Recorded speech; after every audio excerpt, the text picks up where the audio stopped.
November 1942. Lyon, France. Nazi-occupied territory. A woman sits in a cramped apartment, staring at a telegram she's just received. Her hands are steady, her face is calm. But the message is clear. The Gestapo knows where she lives. They're coming for her. Tonight, maybe. Tomorrow, at the latest. She has two choices: run or die. Most people would panic. Most people would freeze. Most people would wait too long and get caught. But Virginia Hall wasn't most people. She burned her papers. She packed a single bag. And she disappeared into the night, vanishing into the shadows of occupied France like smoke. The Gestapo arrived the next morning. They tore apart her apartment.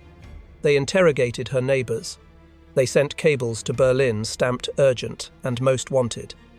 But she was already gone. Here's the thing they didn't know. Virginia Hall had one leg, a wooden prosthetic she called Cuthbert. She limped when she walked.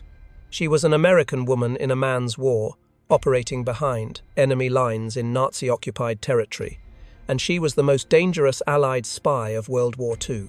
The Gestapo called her the Limping Lady. They knew she was out there organizing resistance cells, smuggling weapons, saving downed pilots, coordinating sabotage operations. They knew she was costing them the war. But they never caught her. Not once. So, let me ask you something.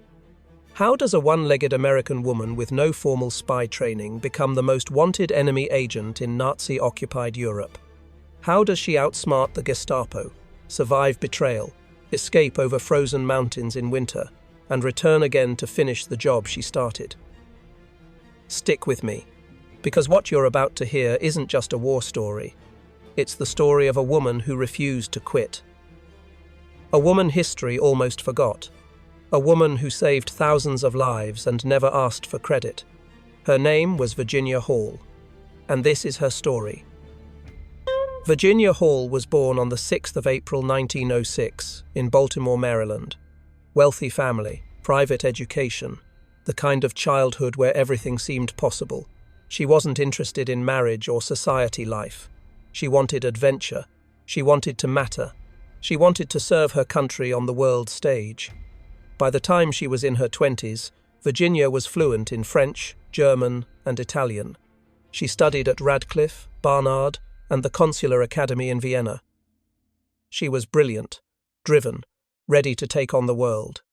And she had one dream: to become a diplomat for the United States Foreign Service.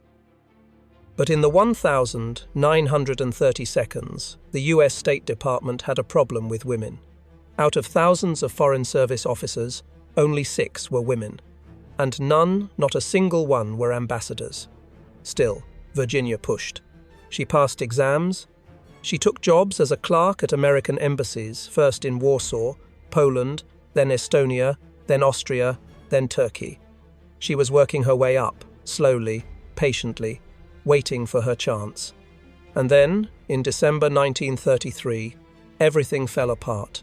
She was hunting, in the hills near Smyrna, Turkey. It was supposed to be a relaxing afternoon. She was carrying a shotgun. She climbed over a fence. The gun slipped. It fired. The bullet tore through her left leg below the knee. Doctors tried to save it. They couldn't. Gangrene set in. They had no choice. They amputated. Virginia Hall was 27 years old. And just like that, her dream was over. The State Department's response was cold and bureaucratic. Individuals with amputated limbs are not permitted to serve in the Foreign Service. No exceptions, no appeal, end of story. Most people would have gone home. Most people would have accepted defeat. Most people would have lived a quiet, bitter life wondering what could have been. But Virginia Hall wasn't wired that way. She fitted herself with a wooden prosthetic leg. She named it Cuthbert. She learned to walk again slowly at first, then with determination. And she refused to give up. When World War II broke out in September 1939, she didn't hesitate. She went to France and joined the French ambulance service, driving wounded soldiers through bombed-out roads while German panzer divisions closed in on Paris. And when Paris fell in June 1940, she didn't run home to safety in America. She ran to London, and she knocked on the door of British intelligence. The British Special Operations Executive SOE was desperate in 1940. Prime Minister Winston Churchill had just created it with one simple, brutal mission: set Europe ablaze, organize resistance movements, conduct sabotage, make the Nazis bleed from 1,000 cuts. But SOE had a problem. They had almost no agents in France, no networks, no intelligence on the ground. They were literally using Michelin travel guides to plan sabotage operations. Then Virginia Hall walked in, American, female, one leg, fluent French, fearless. SOE officers looked at her application and hesitated. A woman? With a prosthetic leg? Operating behind enemy lines? But they were desperate, and Virginia was persistent. In April 1941, SOE trained her in weapons, explosives, communications, and security. She passed every test, and in August 1941, they sent her to Vichy, France, the so-called unoccupied zone, controlled by the Nazi-collaborating French government. Her cover story: a reporter for the New York Post. Her real mission: organize a spy network from scratch. She set up headquarters in Lyon, a city in southern France closer to Switzerland than Paris, far from the prying eyes of German intelligence. She rented a small apartment. She bought a typewriter. She started interviewing locals for her newspaper articles. And she started recruiting. Within weeks, she had her first agents: a brothel madam who overheard German officers talking, a doctor who treated wounded resistance fighters, a railway worker who could sabotage trains, a priest who hid weapons in his church. Within months, she had built the Heckler network, over 90 agents scattered across southern France. And Virginia became the nerve center. Intelligence flowed to her from every direction: German troop movements, ammunition depots, fuel supplies, industrial production, Gestapo informants. She encoded it all and sent it back to London via Western Union telegrams addressed to her editor at the New York Post. But Virginia didn't stop there. She became an expert at what SOE called support operations. She organized safe houses for downed Allied pilots and helped them escape to Spain. She smuggled cash, weapons, and medical supplies to resistance cells. She coordinated sabotage operations, railways blown, bridges destroyed, Nazi collaborators eliminated. And she did it all with a wooden leg, walking miles every day through occupied territory, her prosthetic hidden beneath long skirts. The Gestapo knew someone was operating in Lyon. They intercepted coded messages. They arrested resistance fighters. They tortured them for names, addresses, connections. But no one broke. No one gave her up. By mid-1942, German intelligence had a file on her. They called her the Limping Lady. They knew she was American. They knew she was dangerous. They issued a wanted poster. The woman who limps is one of the most dangerous Allied agents in France. We must find her and destroy her.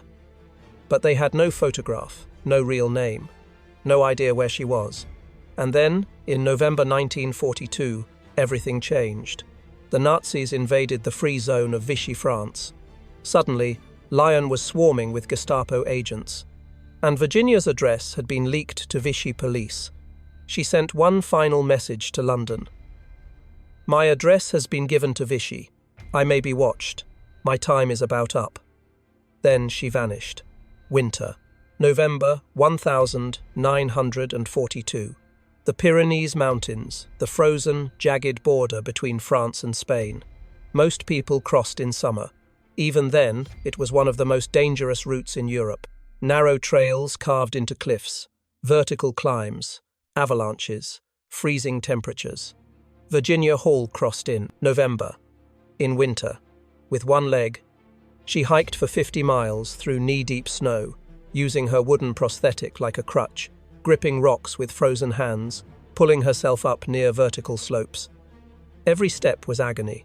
The wooden leg chafed against her stump. The cold made the pain unbearable. But she didn't stop. At one point, exhausted and in pain, she radioed London. "Cuthbert is giving me trouble." The SOE officer on the other end, who didn't know Cuthbert was her prosthetic leg, replied, "If Cuthbert is giving you trouble, have him eliminated." Virginia laughed when she received the message. Years later, she would say it was one of the few moments of humor in an otherwise brutal journey. She made it to Spain, barely. Spanish border guards arrested her for illegal entry. The U.S. Embassy in Madrid secured her release after several weeks of detention. She returned to London in January 1943, and SOE told her the truth. "You can't go back to France. You're too compromised. The Gestapo knows your face. If you go back, they'll kill you." Virginia Hall looked them in the eye and said, "Then I'll work for someone else."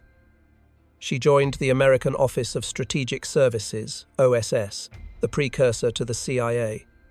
And in March 1944, she went back to France. The 21st of March 1944. The coast of Brittany, France. Middle of the night. A British PT boat cuts through the dark water and stops just offshore. A lone figure steps out into a small rowboat. The boat disappears into the fog. Virginia Hall is back. This time, she's not working for the British. She's working for the OSS, her new codename, Diane. Her mission: train and arm the French resistance in preparation for D-Day. But there's a problem. The Gestapo knows who she is now. Wanted posters with her description are plastered across France. She can't move freely like before, so she disguises herself. Grey wig, tattered peasant clothes, hunched posture to hide her height, dirt on her face. She takes a job as a farmhand, milking cows and tending sheep during the day. At night, she becomes a guerrilla commander. She makes contact with Maquis resistance groups, thousands of fighters scattered across central France. She coordinates weapons drops from Allied planes. She trains them in sabotage, ambush tactics, explosives. And when D-Day comes, the 6th of June 1944, Virginia Hall's resistance fighters are ready. They blow up 4 bridges, cutting off German reinforcements. They destroy communication lines. They ambush convoys. They kill hundreds of German soldiers and take even more prisoner. By the time American troops arrived in September 1944, the Department of Haute-Loire had already been cleared of German forces by Virginia Hall and her Maquis. The Gestapo never caught her. Not once. September 1945. Washington, D.C. A small, private ceremony. General William Wild Bill Donovan, head of the OSS, stands in a quiet office. In front of him is Virginia Hall. He pins the Distinguished Service Cross to her chest. She is the only civilian woman in World War II to receive this medal, the second highest military decoration for valor. She also received the British MBE and the French Croix de Guerre. But here's the thing. She refused a public ceremony. She declined press interviews. She asked that her name be kept secret. Why? Because she wasn't done working. After the war, Virginia Hall joined the newly formed Central Intelligence Agency, CIA, and continued intelligence work until 1966. But the new generation didn't appreciate her. Desk officers who had never been in the field looked at her and saw a relic from another era. They didn't understand what she had done. They didn't respect her experience. She retired quietly in 1966, moved to a farm in Maryland with her husband Paul Goyot, a former OSS colleague, and for decades, almost no one knew her name. It wasn't until the 1972nd, nearly 30 years after the war, that historians began rediscovering her story. Even now, most people have never heard of Virginia Hall. So here's my question for you. Why don't we know Virginia Hall's name the way we know Eisenhower's, or Patton's, or Churchill's? She saved thousands of lives. She organized resistance networks. She trained guerrilla fighters. She outsmarted the Gestapo twice. She did it all with one leg, under constant threat of capture, torture, and execution. And history almost forgot her. What do you think? Does Virginia Hall deserve to be remembered as one of the greatest heroes of World War II? Should her story be taught in schools alongside the generals and presidents?